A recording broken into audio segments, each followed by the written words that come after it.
오늘도 살 수 있는 하루에 목숨을 주시고 주신 하루 또 시작되는 한 주 예배로 출발하게 하시니 너무나도 감사합니다.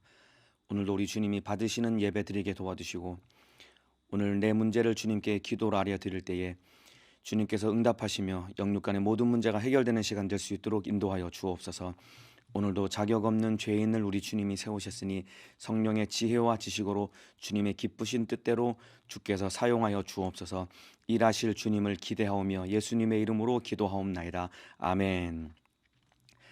네, 각 가정에서 새벽에 예배 드리시는 우리 성도님들을 주님의 이름으로 축복합니다. 아직도 예배 드릴 준비가 안 되신 분들은 얼른 자리에서 일어나셔서 우리 주님 앞에 가장 진실한 마음가짐과 태도로 예배 드릴 준비하시고, 특별히 빨리 성경책을 앞에 가져다 놓으시고 성경을 읽을 준비를 해주셔서 오늘 주님이 받으시는 진실한 예배로 오늘 승리하시기를 바라겠습니다. 하나님 말씀은 마가복음 11장 27절에서 33절입니다. 마가복음 11장 27절에서 33절 말씀입니다. 성경을 가져다가 펼쳐서 한번 찾아보시길 바랍니다. 마가복음 11장 27절에서 33절 말씀입니다. 다 찾으신 줄로 알고 저는 여기서 여러분은 계신 곳에서 저와 함께 큰 목소리로 하나님의 말씀을 받들어 압독하겠습니다. 시작. 저희가 다시 예루살렘에 들어가니라. 예수께서 성전에서 걸어 다니실 때에 대제사장들과 서기관들과 장로들이 나와 가로되 무슨 권세로 이런 일을 하느뇨? 누가 이런 일할 권세를 주었느뇨? 예수께서 가라사대 나도 한 말을 너희에게 물으리니 대답하라. 그리하면 나도 무슨 권세로 이런 일을 하는지 이르리라. 요한의 침례가 하늘로서냐 사람에게로서냐? 내게 대답하라. 저희가 서로 의논하여 가로되 만일 하늘로서라 하면 어찌하여 저를 믿지 아니하였느냐 할 것이니 그러면 사람에게로서라 할까 하였으나 모든 사람이 요한을 참 선지자로 여김으로 저희가 백성을 무서워하는지라. 이에 예수께서 대답하여 가로되 우리가 알지 못하겠노라 하니 예수께서 가라사대 나도 무슨 권세로 이런 일을 하는지 너에게 이르지 아니하리라 하시니라. 아멘. 네, 오늘 마가복음 11장 27절에서 33절 말씀을 중심으로 신앙생활 실패하지 않는 비결, 신앙생활 실패하지 않는 비결이라는 제목으로 마가복음 55번째 시간 오늘 함께 하나님의 말씀 은혜 받도록 하겠습니다. 하나님은 살아계신 분이십니다. 눈에 보이지 않지만은 분명히 존재하시는 분이십니다. 교회 안에서뿐만 아니라 어디서든 우리 주님은 함께 계시고 살아계신 분이십니다. 지금 여러분이 예배하고 계시는 여러분의 가정에서도 우리 주님은 살아계시고 함께 하시는 분이십니다. 이 사실 믿으십니까? 신앙생활 실패하지 않는 비결은 바로 여기에 들어 있습니다. 하나님은 살아계시고 눈에 보이지 않지만은 어디서든 나와 함께 하시고 분명히 계신 분이시다라는 것을 믿고 인정만 할 수 있다라고 한다면은 우리 신앙생활 실패하지 않고 승리할 수 있습니다. 그런데 문제는 사람은 눈에 보이는데 하나님이 눈에 보이지 않는 겁니다. 사람은 눈에 보이는데 하나님은 눈에 보이지 않기 때문에 그래서 하나님을 믿지 않는 자처럼 살아가는 데서 모든 문제는 신앙생활에 실패하는 원인은 다 여기에 들어있는 것입니다. 오늘 본문은 사람 때문에 그리고 사람 눈치 보느라 신앙생활에 실패한 사람들의 이야기가 오늘 기록되어 있습니다. 오늘 한 절 한 절 함께 읽어가면서 오늘 사람 때문에 또 사람 눈치 보느라 신앙생활 실패한 사람들의 이야기를 함께 나누면서 우리는 신앙생활에 실패하지 않고 하나님을 인정하며 하나님을 경외하는 복된 믿음의 사람 되시기를 예수님의 이름으로 축복합니다. 27절에 보면은 오늘 본문에 세 부류의 사람이 등장합니다. 대제사장들과 그리고 서기관들과 장로들, 이 세 부류의 사람이 오늘 본문에 등장하는데 바로 이들이 누구냐면은 바로 산헤드린 공회를 구성하는 사람들이 바로 대제사장들과 서기관들과 장로들입니다. 이 산헤드린 공회라는 것은 의장은 대제사장 한 명이 의장을 맡습니다. 그리고 산헤드린 공회를 구성하는 모든 그 회원은 몇 명이냐면은 의장을 제외하고 전체 70명입니다. 그러니까 전체 의장, 대제사장, 의장인 대제사장 한 명을 포함해서 전체 70명이 바로 대제사장들과 그리고 서기관들과 장로들로 구성된 것이 산헤드린 공회인데, 이들은 유대 최고의 권력기관입니다. 최고의 이 통치 기관일 뿐만 아니라 율법 준수에 대한 종교 재판권을 가지고 있는 사람들이 바로 산헤드린 공회입니다. 그러니까 입법, 사법, 행정 이 세 가지 모든 권한을 다 가지고 있는 사람들이 바로 산헤드린 공회 대제사장들과 서기관들과 장로들이기 때문에 가장 막강한 권력을 가지고 있는 사람들입니다. 이들 이 산헤드린 공회의 일부가 오늘 예수님을 찾아왔습니다. 그러면서 그들이 한 얘기가 28절에 가로되 무슨 권세로 이런 일을 하느뇨?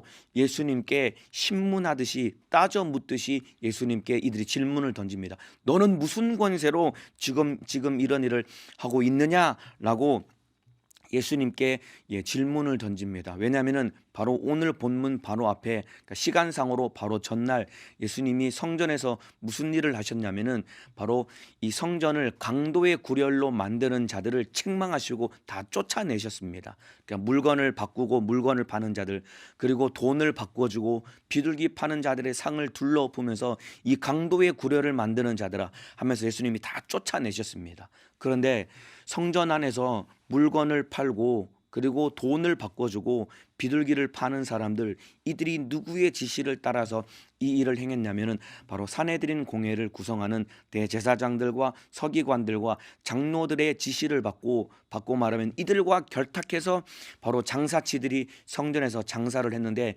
예수님이 이들을 강력하게 책망하면서 몰아냈거든요. 그러니까 이 모습은 바꿔 말하면은 예수님이 이 유대 사회에서 가장 강력한 권력을 가지고 있는 산헤드린 공회에 도전장을 내미는 그런 모양새였거든요. 그러니까 이들의 기득권에 도전하는 모양새였습니다.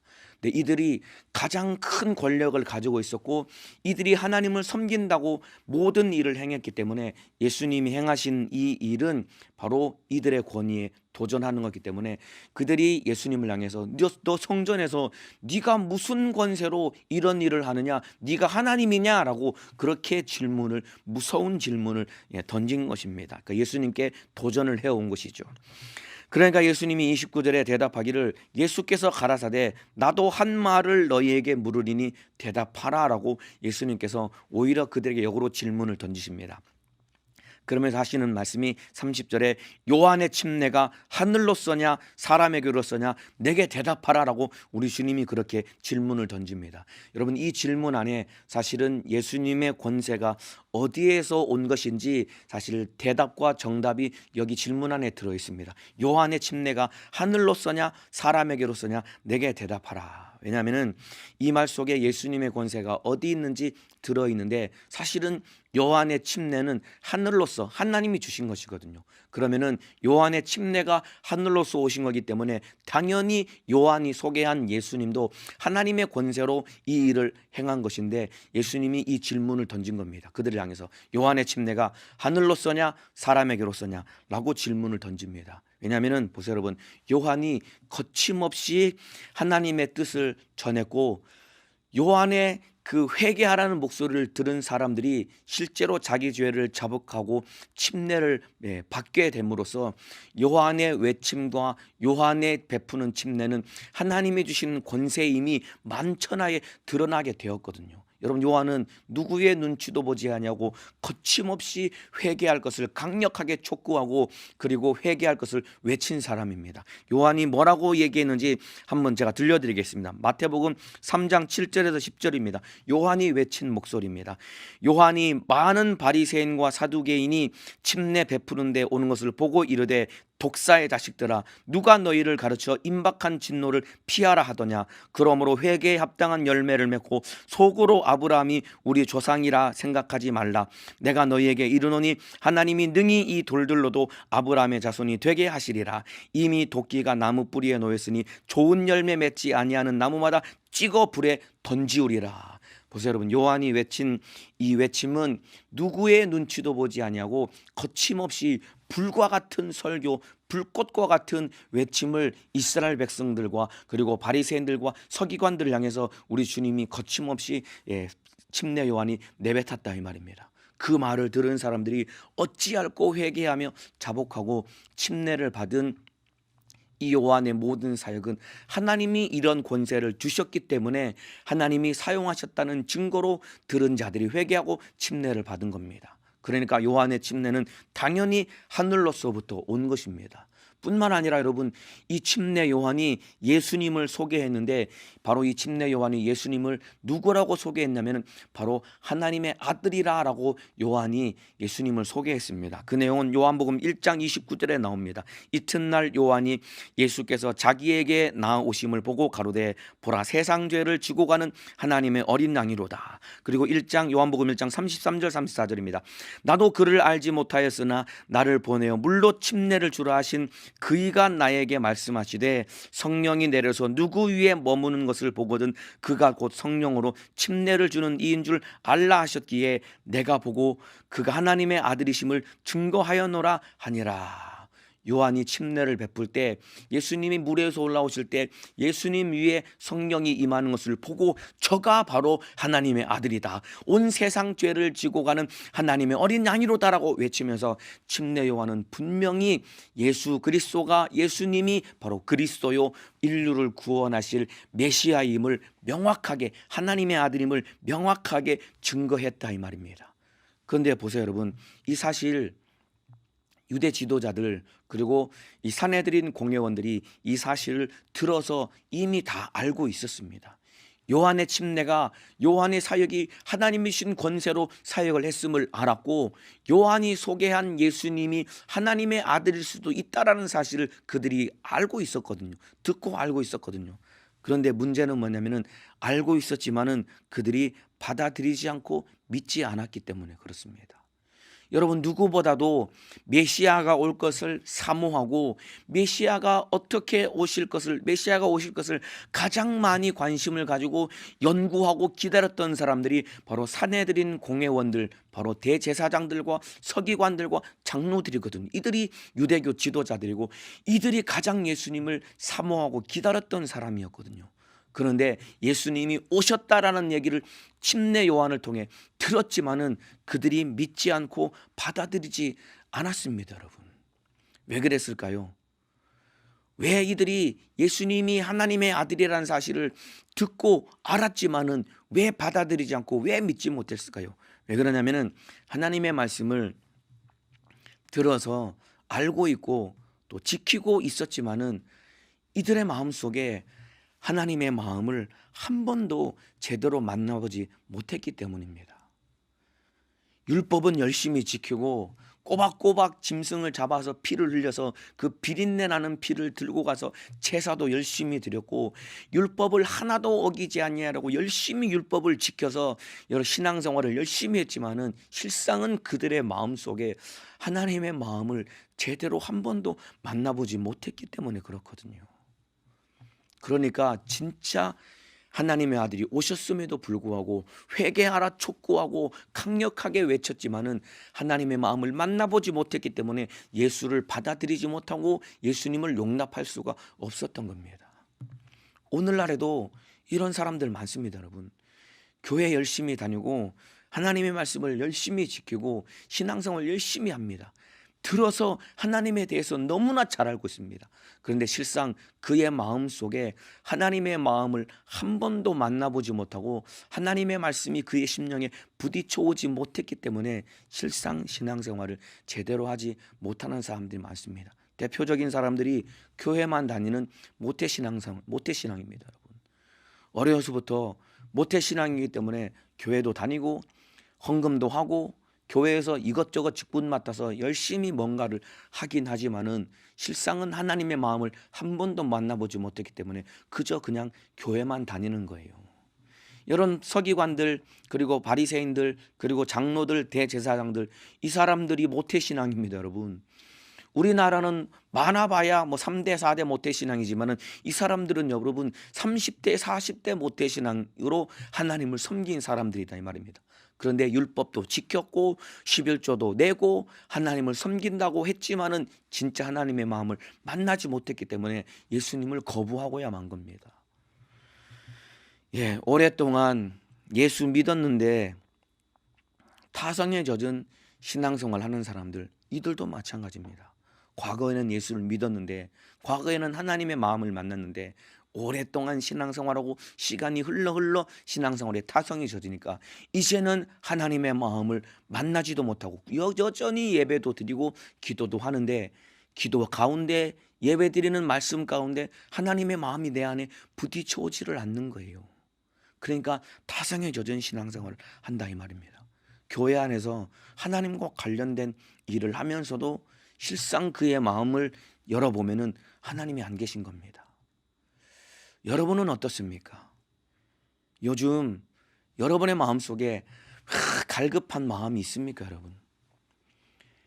하나님을 참으로 사모하는 마음이 있습니까, 여러분?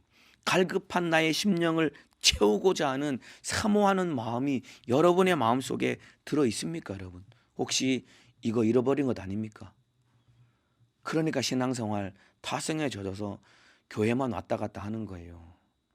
특별히 지금 코로나 때문에 장시간 동안 교회에서 예배 드릴 수 없어서 집에서 예배 드리고 집에서 기도하는 가운데 예배 안 드리고 신앙생활 안 하면은 지옥 갈 거라는 생각은 가지고 있고 지옥은 갈 것 같으니까 그래도 종교심 때문에 예배는 드리면서도 예배는 드리지만은 꼬박꼬박 와서 예배 시간에 집에서 말씀을 듣고 예배를 드리지만은 실상 내 안에 사모하는 마음과 하나님의 은혜에 대한 갈급한 마음을 잃어버린 채 타성에 젖어서 그렇게 신앙생활, 심령은 단단하게 굳어져 버린 채 타성에 젖어서 신앙생활 하고 계신 여러분의 모습을 가지고 계신 건 아닙니까, 여러분?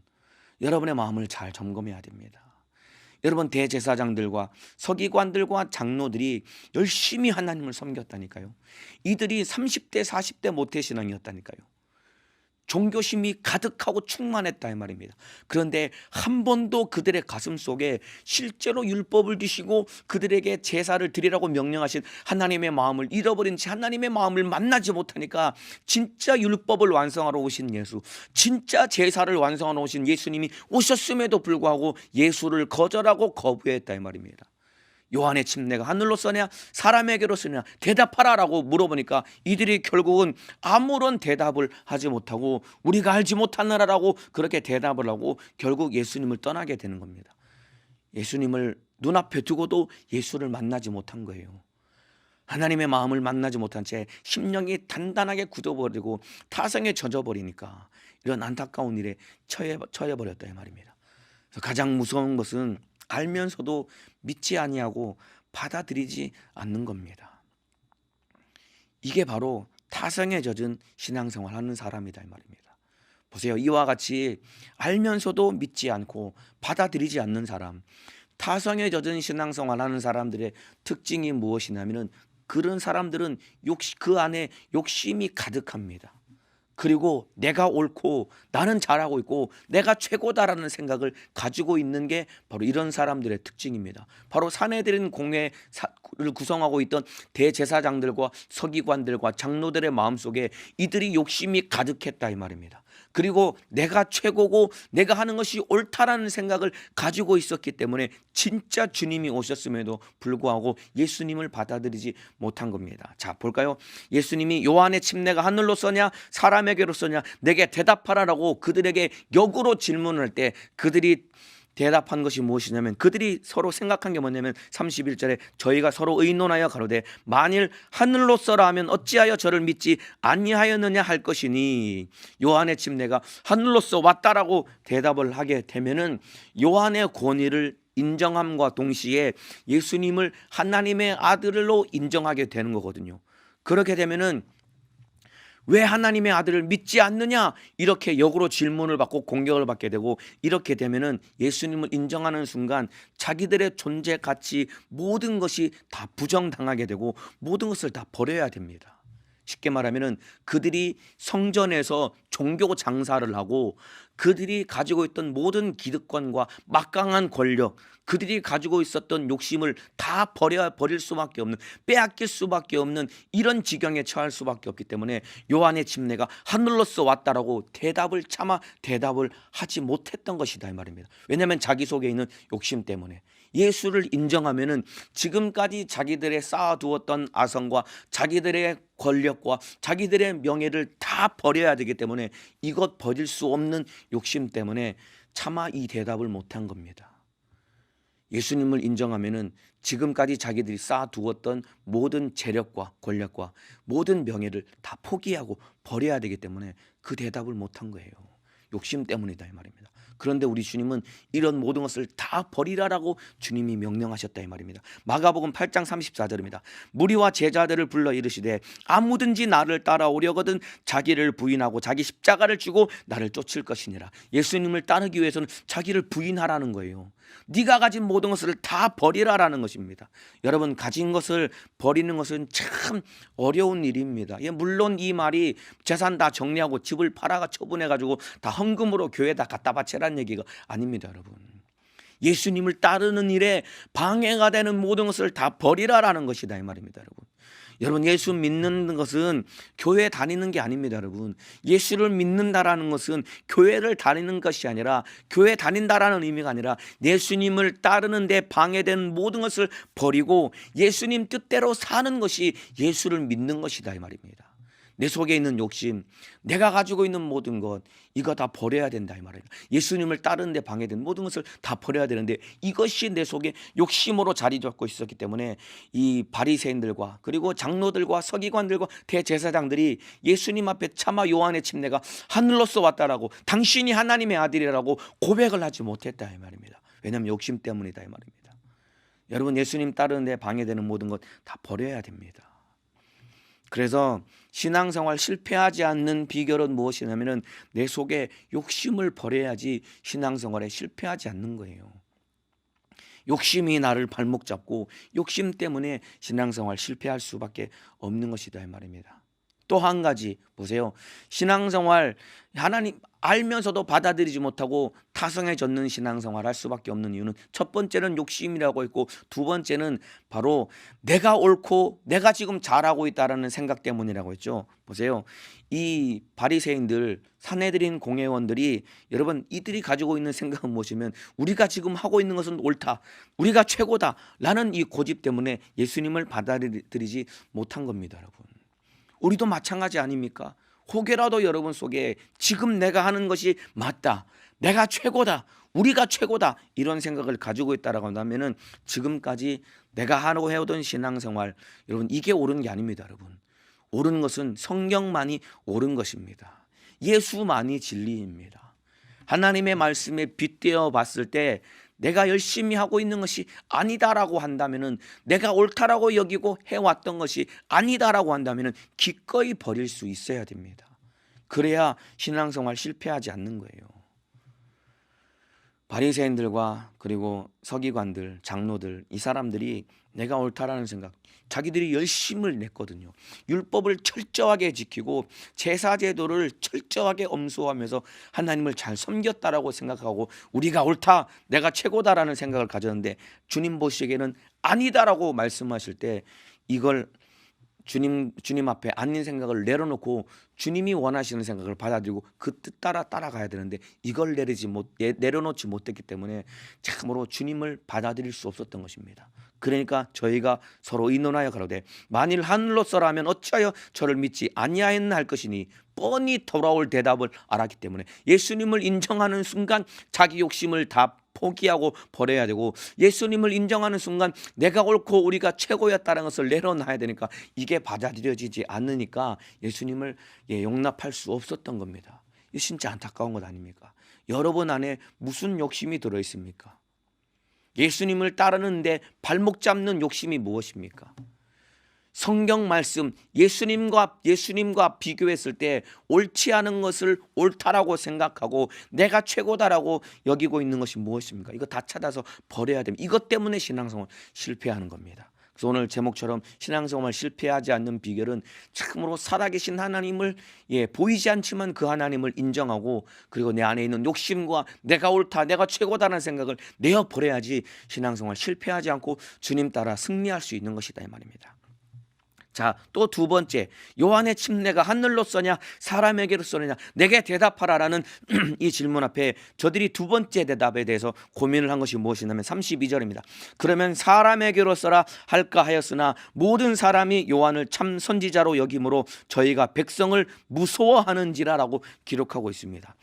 요한의 침례는 사람에게로서 왔다라고 그렇게 대답을 할까 고민했는데 이렇게 대답을 하면은 무슨 문제가 생기냐면은 모든 사람이 요한을 참 선지자로 여겼기 때문에 이 대답을 하게 되면은 사람들의 분노를 살 수밖에 없고 사람들의 분노를 사게 되기 때문에 이들이 너무 두려운 나머지 차마 이 대답도 하지 못했던 겁니다. 그러니까 너무나도 안타까운 것은 사람 눈치 보고 사람 때문에 요동하는 자들이 된 거예요. 여러분 신앙생활 실패하는 이유는 왜 그러냐면은 우리가 사람 눈치를 보고 사람 때문에 요동하기 때문에 신앙생활 실패하는 겁니다. 설교할 때 제일 처음에 말씀드린 것처럼 하나님은 살아계시다고 말씀드렸습니다. 눈에 보이지 않지만 분명히 존재하시는 분이다라고 말씀드렸습니다. 이 사실을 믿고 인정만 하면은 신앙생활 실패하지 않는다라고 제가 말씀을 드렸고 이것이야말로 사실인데 문제는 우리가 사람 눈치 보고 사람 때문에 요동하는 사람에게 요동하기 때문에 그래서 신앙생활에 실패할 수밖에 없는 거예요. 여러분 산헤드린 공회 가장 강력한 권력을 가진 사람들입니다. 입법, 사법, 행정 모든 권력을 다 짊어지고 있었기 때문에 가장 강력한 권력을 가지고 있었는데 안타까운 것은 이들이 사람을 두려워하고 사람 눈치를 본 겁니다. 왜냐하면 이들이 가진 권세 하나님이 주신 것이 아니기 때문에 그런 거예요. 결국 사람이 두려우니까 진리를 알면서도 진리를 회피하는 겁니다. 자 보세요. 하나님의 사람인지 세상 사람인지 분별할 수 있는 방법이 있습니다, 여러분. 그 사람이 하나님의 사람인지 아니면 사람을 두려워하는 사람인지 하나님을 경외하는 하나님의 사람인지 세상을 두려워하는 세상 사람인지 분별할 수 있는 방법이 있습니다. 그게 뭐냐면은 사람을 두려워하고 또 사람 때문에 요동하고 사람을 통해 위로받으려고 하는 사람은 하나님의 사람이 아닙니다, 여러분. 아무리 대단하게 큰 소리를 치고 아무리 영적인 것 같고 아무리 교회에서 열심을 내는 것 같아도 그 사람이 사람을 두려워하고 사람 때문에 요동하고 사람 때문에 사람을 통해서 위로받으려고 하는 사람은 하나님의 사람이 아니다 이 말입니다. 왜냐하면 하나님이 인정이 되지 않으니까 하나님을 믿는다라고 하면서도 하나님이 눈에 보이지 않고 하나님이 인정이 되지 않으니까 사람의 말이 중요해지는 거예요. 그러니까 사람 때문에 요동하고 사람의 말에 요동하는 것이다 이 말입니다, 여러분. 자, SNS에 요즘 SNS 활동들을 많이 하죠. 이런 SNS에 게시물을 올립니다. 그러면은 거기에 달리는 댓글 그리고 얼마나 좋아요가 눌러지고 댓글이 어떤 댓글이 달리느냐에 따라서 희노애락이 거기에 결정됩니다. 요즘 사람들이 다 그런 건 아니지만은 상당히 많은 사람들이 SNS에 자기 사진이나 영상이라는 게시물들을 올리고 거기에 얼마나 좋아요가 눌러지느냐 그리고 얼마나 어떤 댓글이 달리느냐에 따라서 희노애락의 감정이 여기서 결정됩니다. 그러니까 보세요. 악성 댓글 때문에 참 힘들어하는 사람도 있고 너무나 가슴 아픈 것은 이런 악성 댓글을 이기지 못해서 결국 극단적인 선택을 하는 사람들이 있습니다. 그 왜 그럴까요? 하나님이 인정되지 않고 사람의 말 때문에 사람의 말이 중요하고 하니까 사람 때문에 요동하게 되는 거예요. 이런 사람은 하나님의 사람이 아니다 이 말입니다. 이런 사람이 세상 사람인 거예요. 하나님을 경외하고 하나님의 살아계심을 인정할 수 있다고 한다면 하나님만 바라보고 산다고 한다면 이런 것에 절대로 요동하지 않게 되거든요. 예, 부끄러운 저의 얘기를 한번 들려드리겠습니다. 저희 기관에 유튜브 채널이 있거든요. 거기에서 저희 기관에서 같이 우리 기관 우리 사람들과 함께 말씀을 나누기도 하고 그리고 이렇게 새벽에 설교하는 영상도 그 저희 기관 채널에 업로드해서 올립니다. 그러면은 제가 한 번씩 들어가서 뭘 확인하냐면은 올라온 설교나 그런 영상들 들어가서 조회수가 얼마인지, 그리고 좋아요는 얼마나 눌러졌는지, 그리고 댓글은 얼마나 달렸는지 제가 관심을 갖거든요. 그래서 설교 영상에 조회수가 많이 올라가고 그리고 댓글이 많이 달리고 좋아요가 많이 눌러지면은 저도 모르게 뿌듯한 마음이 들고 기분이 좋거든요. 근데 조회수도 별로 안 나오고 좋아요도 별로 안 눌러지면은 괜히 저도 모르게 이게 의기소침이 되고 왜 그럴까 괜히 고민하게 되고 의기소침하게 되거든요. 물론 은혜를 받았으니까 당연히 좋아요가 눌러지고 조회수도 높이 나오고 그리고 댓글도 많이 달리겠지만은요. 근데 문제는 사람이 어떤 반응을 보이느냐가 중요한 게 아니거든요. 그냥 하나님이 쓰시는 대로 하나님 주신 감동을 따라 말씀을 전하기만 하면 되는 거지, 사람들이 얼마나 듣기 좋아가지고 많이 조회수가 올라가고 좋아요가 눌러졌냐, 그건 사실 중요한 게 아닙니다. 하나님 주신 감동을 따라 하나님의 마음으로 하나님의 말씀을 전하기만 하면 되는 거지, 뭐가 좋아요가 얼마나 되는지 조회수가 얼마나 되는지 그게 사실 중요한 게 아님에도 불구하고 저도 제가 설교한 영상을 올려놓고 좋아요가 많이 나오면은 좋고 아니면은 기분이 절로 다운되고 별로 안 좋고 이게 있거든요. 이거야말로 하나님이 살아계심을 인정한다라고 한다면서도 하나님이 아니라 사람 눈치 보고 사람 따라가는 그런 어리석은 모습이 제 안에도 들어있다 이 말입니다. 여러분, 사내들인 공회원들이 이런 사람들이었다 이 말입니다. 또 하나 있습니다. 2월 초에 저희 기관 자체적으로 이제 평일에 같이 한 3일 정도 이제 같이 이제 말씀을 이제 쉽게 말하면 부흥회처럼 말씀을 나누려고 이제 지금 세웠습니다. 사업 계획을 세웠습니다. 2월 초에 저희 기관 유튜브 채널을 통해서 이제 쉽게 말하면 부흥회를 하려고 계획을 세웠습니다. 합시다라고 제가 얘기를 하고 지금 계획을 세우고 있는데 저와 함께 있는 임원단에서 저에게 무슨 얘기를 했냐면은 그러면은 한 주간 동안 이제 부흥회 같은 것을 하고 난 다음에 그 말씀을 들은 은혜 받은 청년들이 은혜 받은 간증을 영상을 찍어 가지고 한 2주 뒤에 영상을 올렸으면 좋겠습니다라고 저에게 얘기를 해왔거든요. 그래서 처음에 듣고 그럽시다, 좋네요, 합시다라고 제가 흔쾌히 수락을 했습니다. 그리고 준비해 봅시다라고 얘기를 했습니다. 근데 제가 오늘 이 설교를 준비하면서 곰곰이 생각을 한 다음에 제가 어제 저 임원단에게 이거 하지 맙시다라고 제가 얘기를 했습니다. 왜 그러냐면은 보세요. 함께 말씀을 나누면은 저는 참 보잘것없고 참으로 아무것도 할 수 없는 미련에 터진 사람이지만은 하나님이 일하실 것이기 때문에 말씀을 전하면은 당연히 은혜 받는 사람들은 생겨날 수밖에 없습니다. 저는 자격이 없고 저는 아무것도 할 수 없지만은 하나님이 일하셨기 때문에 들은 자들이 은혜를 받는다 이 말입니다. 그러면은 이런 거에 은혜 받았습니다라는 고백과 간증들을 해올 것이다 이 말입니다. 그런 것을 영상을 편집해서 영상 찍어서 편집해서 채널에 올려서 그 영상을 보면은 누가 기분이 제일 좋을 것 같습니까? 그 영상 찍어가지고 올리면은 누구 기분이 제일 좋을 것 같습니까? 당연히 제가 제일 기분이 좋겠지요. 왜냐하면 나도 모르게 내 안에서 주님이 하셨습니다라고 그런 마음을 갖지만은 그래도 내가 이렇게 설교한 걸 듣고 청년들이 은혜 받아가지고 저렇게 간증을 하는구나라는 생각을 하게 된다라고 한다면은 여러분, 그것이야말로 제가 사람에게 매이게 되는 것이고 사람의 소리에 제가 좌지우지 요동하는 사람으로 전락될 수밖에 없기 때문에 제가 이걸 곰곰이 생각하다가 이런 거 계속하게 되고 이거 좋아하면은 결국 내가 망할 수도 있겠구나라는 생각을 제가 했거든요.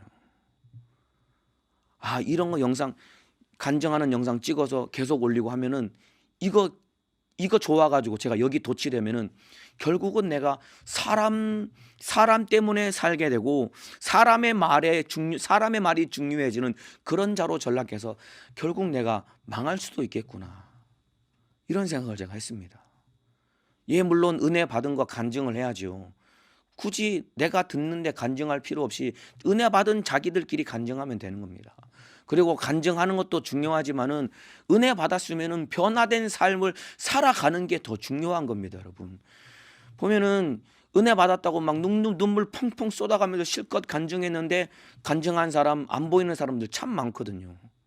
예, 간증하는 것도 중요하지만은 더 중요한 것은 은혜 받았습니다라고 간증하는 것보다 들은 말씀대로 순종하며 말씀대로 살아내는 게 더 중요한 것이지 은혜 받았습니다라고 간증해서 영상 취합해서 모아가지고 영상 틀면 물론 듣는 사람들이 그 순간은 좋다 은혜 받았다라고 하겠지만은 은혜 받은 것을 고백하는 것보다 자기가 은혜 받은 대로 변화된 삶을 살아내는 것이 더 중요한 것이다 이 말입니다. 근데 이거 영상 찍어서 올리면은 좋겠지만은 제 마음속에 이거 영상 처음에 찍어서 보면은 도전도 되고 좋겠다. 그리고 제 마음속에 기대했던 것이 무엇이냐면은 내가 설교해서 청년들이 은혜 받아서 눈물 흘리면서 간증하면은 보람 되겠다라고 생각했는데 곰곰이 생각해 보니까 제 안에 내가 정말 나야말로 내가 사람의 말에 요동하는 사람이 되었구나라는 생각을 하고 이대로 내가 갔다가는 망하겠구나라고 생각을 해서 어제 하지 말자고 제가 얘기를 했습니다. 여러분 사내들인 공회원들 가장 막강한 권력을 가졌지만은 이들이 사람 때문에 사람의 말에 요동하는 어리석은 자였다 이 말입니다. 여러분 예수님은 사람을 의지하지도 않으셨을 뿐만 아니라 그래서 사람을 두려워하지도 않았습니다. 여러분 예수님은 사람의 말에 요동하지도 않았고 사람을 의지하지도 않았고 그렇기 때문에 사람을 두려워하지도 않으신 분이다 이 말입니다. 그러니까 가장 막강한 권력을 가지고 있는 사내들인 공회원들 앞에서도 예수님은 거침없이 참으로 회개하라고 촉구하고 예수님은 말씀하신 분이다 이 말입니다. 예수님은 사람을 의지하지 않았기 때문에 오늘 본문 앞에 불과 며칠 전에 예수님이 어떤 일을 겪으셨냐면은 예수님이 나귀를 타시고 예루살렘에 입성하실 때 사람들이 길바닥에 자기 겉옷을 펴고 나뭇잎을 꺾어다가 길바닥에 깔면서 예수님을 호산나 다윗의 자손이여 찬송하리로다 예수님을 막 인파들이 모여서 환영한 것은 이것은 바로 예수님을 왕으로 추대하는 퍼포먼스였다 이 말입니다. 이들이 예수님을 왕으로 추대하기 위해서 많은 사람들이 모여서 당신이 우리의 왕입니다라고 선포하고 고백했던 것인데 예수님이 마음만 먹었다면 그들을 규합해서 이 땅에서의 왕국을 얼마든지 건설하실 수 있는 분이신데 예수님은 이 땅의 왕국을 건설하시러 오시는 분이 아니라 하나님의 나라를 이 땅에 세우시기 위해 오신 분이기 때문에 사람들이 예수님을 왕으로 추대했지만은 그들의 말에 요동하지 않고 그들의 말에 참으로 흔들리지 않는 오직 하나님만 붙들고 하나님만 의지하는 분이셨다 이 말입니다. 그러니까 사람을 두려워하지 않은 거예요. 저와 여러분이 사람 때문에 요동하는 것이 아니라 우리 주님만 붙들고 하나님만 의지해야 됩니다. 신앙생활 실패하지 않는 비결은 바로 여기 안에 들어 있습니다. 사람 때문에 요동해서는 안 됩니다. 사내들인 공회원들 막강한 권력을 가지고 있었습니다. 그런데 그들 안에 하나님이 계시지 않으니까 사람 때문에 요동하는 자가 된 거예요. 사람의 말이 중요하게 된 겁니다. 이거야말로 비참한 것 아닙니까? 보잘것없고 초라해 보일지라도 내 안에 하나님이 계시고 하나님 때문에 움직일 수 있는 사람이라면 이 사람이야말로 가치 있고 소중한 사람이 되는 겁니다. 사람 의지하면 안 됩니다. 오직 하나님만 바라보고 하나님만 의지할 때 신앙생활 실패하지 않고 승리할 수 있습니다. 신앙생활 실패하지 않는 비결은 바로 여기 안에 들어있는 것입니다. 시편 146편 3절에서 5절 말씀 읽어드리고 오늘 설교 말씀 마치겠습니다. 시편 146편 3절에서 5절입니다. 방백들을 의지하지 말며 도울 힘이 없는 인생도 의지하지 말지니 그 호흡이 끊어지면 흙으로 돌아가서 당일에 그 도모가 소멸하리로다. 야곱의 하나님으로 자기 도움을 삼으며 여호와 자기 하나님에게 그 소망을 두는 자는 복이 있도다. 도울 힘이 없는 방백들 의지하지 말랍니다. 그들 의지하면 신앙생활 실패할 수밖에 없습니다. 그런데 야곱의 하나님으로 자기 도움을 삼는 자, 여호와 자기 하나님에게 그 소망을 두는 자는 복이 있도다. 이들이 신앙생활에 승리할 수 있다라고 우리 주님이 일러주고 계십니다. 사람을 의지하고 사람을 두려워하고 사람의 말에 요동하는 것이 아니라 오직 하나님의 말씀에 소망을 두고 하나님만 의지하고 하나님만 경외하는 복된 믿음의 사람 되셔서 신앙생활 영적 생활에 승리하는 믿음의 사람 되시기를 예수님의 이름으로 축복합니다. 이 시간 기도하겠습니다. 아픈 사람은 아픈 곳에, 문제가 있는 사람은 가슴에 손을 얹겠습니다. 오늘 권세 있는 예수님의 이름으로 명령할 때 악한 원수 귀신은 떠나가게 될 것입니다. 기도합니다. 살아계신 우리 하나님, 신앙생활 실패하지 않고 승리하는 사람 되게 도와주옵소서.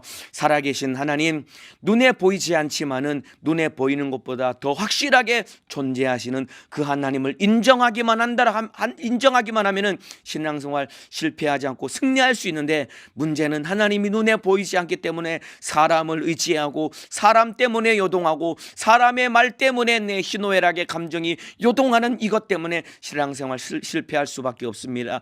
타성해져 신앙생활하는 나, 욕심 때문에 내가 지금 잘하고 있다라는 착각 때문에 신앙생활 실패할 수밖에 없는 나, 내 속에 있는 욕심은 무너져 떠나가게 도와주시고 지금 내가 잘하고 있다, 내가 최고다라는 생각을 내어버리게 도와주시고 오직 주님 말씀 따라 살아가는 자가 되게 도와주시고 사람 때문이 아니라 하나님 때문에 하나님만 바라보며 신앙생활하는 믿음의 사람 되게 도와주옵소서. 내 이름으로 귀신을 쫓아내라, 내 이름으로 병을 고쳐라 명령하신 예수님의 이름으로 명하노니 하나님을 경외하지 못하게 만들고 사람 때문에 요동하게 만들고 욕심 부리게 만들고 내가 옳다라고 주장해서 착각하게 만들어서 신앙생활 실패하게 만드는 이 못된 마귀 사단 귀신아, 병들게 만들고 저주받게 만들고 가난하게 만드는 못된 원수야, 나사렛 예수님의 이름으로 명하노니 떠나갈지어다. 예수님의 이름으로 명하노니 떠나갈지어다. 떠나갈지어다. 떠나갈지어다. 떠나갈지어다. 떠나갈지어다. 떠나갈지어다. 나간 귀신은 다시는 들어오지 못하도록 예수님의 이름의 권세로 지켜보전하여 주시고, 오늘 한날 우리 성도들 어디를 갈지라도 감기 걸리지 않게 하시고 코로나 바이러스에 감염되지 않게 하시고